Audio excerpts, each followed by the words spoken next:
Aí tem 4 vítimas aqui. Essa merda tem arma aí dentro. Na noite de 3 de agosto, entre São Miguel do Oeste e Maravilha, uma sequência de acontecimentos chocou a região.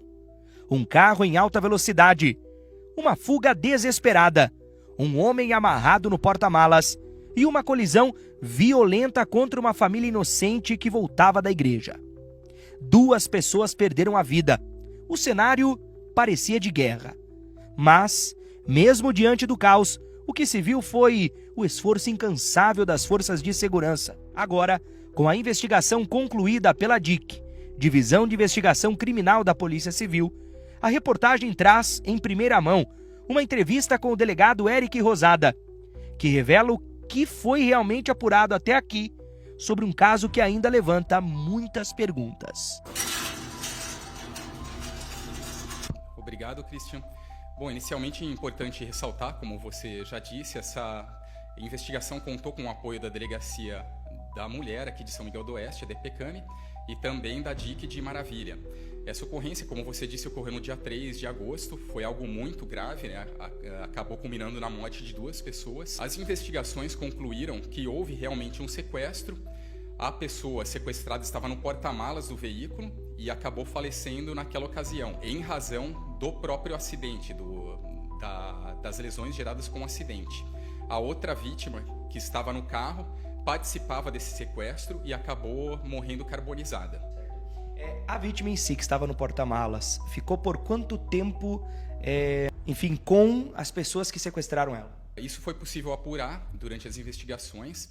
A vítima se encontrou com uma dessas pessoas, um dos sequestradores, por volta das 19 horas. E foi nesse momento que essa pessoa entrou no carro com a vítima, né? Era uma adolescente de 17 anos. Eles seguiram para um ponto da cidade, posteriormente para o interior. Nesse ponto da cidade, era por volta das 19h30 mais ou menos, a vítima já foi colocada no porta-malas e por aproximadamente 2 horas a vítima ficou sob o poder deles no veículo e no porta-malas. Quando os suspeitos se depararam com a polícia militar, houve a fuga e acabou ocorrendo o acidente que culminou na morte da vítima Leomar e também de um dos sequestradores que acompanhava uma mulher. Em relação à vítima que estava no porta-malas, a informação que nós temos é que ela havia levado uma facada. Se confirmou ou não? Não, isso não se confirmou. Com o trabalho da polícia científica, mais especificamente dos médicos legistas, foi possível estabelecer que a morte decorreu das lesões do acidente. Não houve nenhuma outra lesão prévia ao acidente. E em relação aos motivos, eu sei que é uma investigação muito delicada, profunda. O que dá para falar em relação a isso? Por que houve esse sequestro? Essa motivação é algo... Ficou um pouco difícil da gente estabelecer ela de forma objetiva, Christian, né? O que a gente inicialmente trabalhava, essas pessoas foram presas pelo latrocínio, né? Há evidências que confirmam que essas pessoas poderiam ter a intenção de pegar bens dessa vítima, né, que é isso que caracteriza o roubo e também o latrocínio. A exemplo, um dos suspeitos estava com perfumes em sua cueca, que suspeita-se ser da vítima. Havia um pouco de dinheiro que não deu para estabelecer objetivamente se era ou não da vítima. Eles estavam com o carro da vítima, isso também era indicativo de possivelmente haver um roubo. No entanto, em todo o tempo que eles ficaram com a vítima, é óbvio que houve um sequestro, né? Essa pessoa, num grande sofrimento, mantida pelo menos 2 horas dentro de um porta-malas, e é possível, então, uma das hipóteses, claro, né, que eles queriam obter alguma informação dessa pessoa, mantendo ela ali sob ameaça, né? Esse ponto é algo difícil de se apurar. Muitas provas se queimaram. Quando houve o acidente, o veículo incendiou.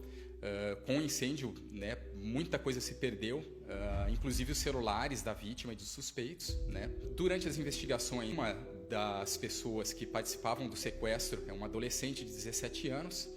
Ela menciona que a vítima, Leomar, teria se encontrado com ela em ocasiões anteriores, né? Ela teria sido apresentada pela outra vítima que faleceu no acidente, carbonizada.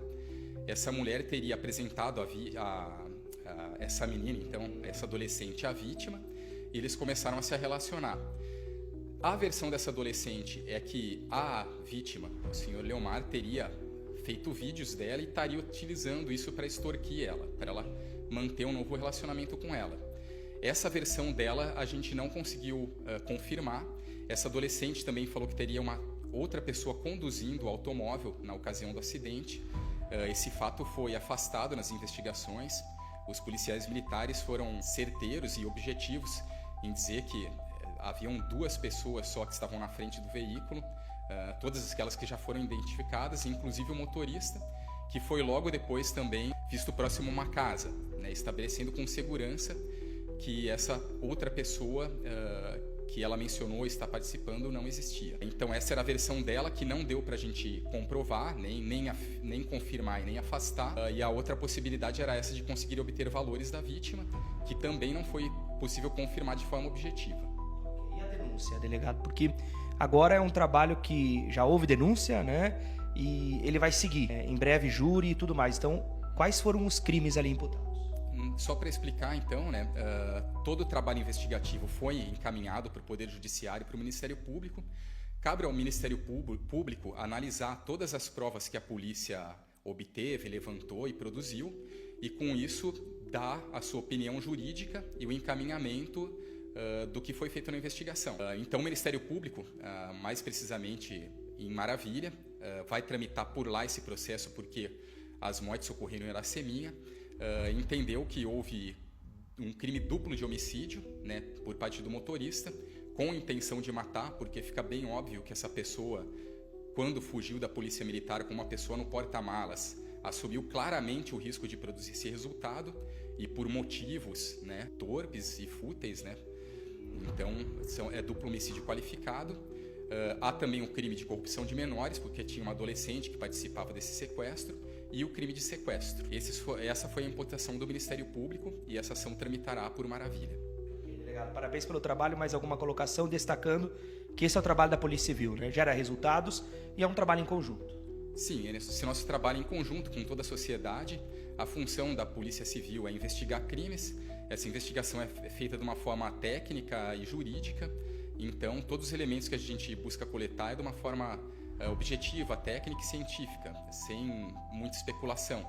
Por isso que nesse caso é um pouco difícil estabelecer precisamente a motivação do sequestro. Mas fica evidente que foi esse relacionamento que ele mantinha que motivou isso, né? E possivelmente os autores querem obter alguma vantagem dele.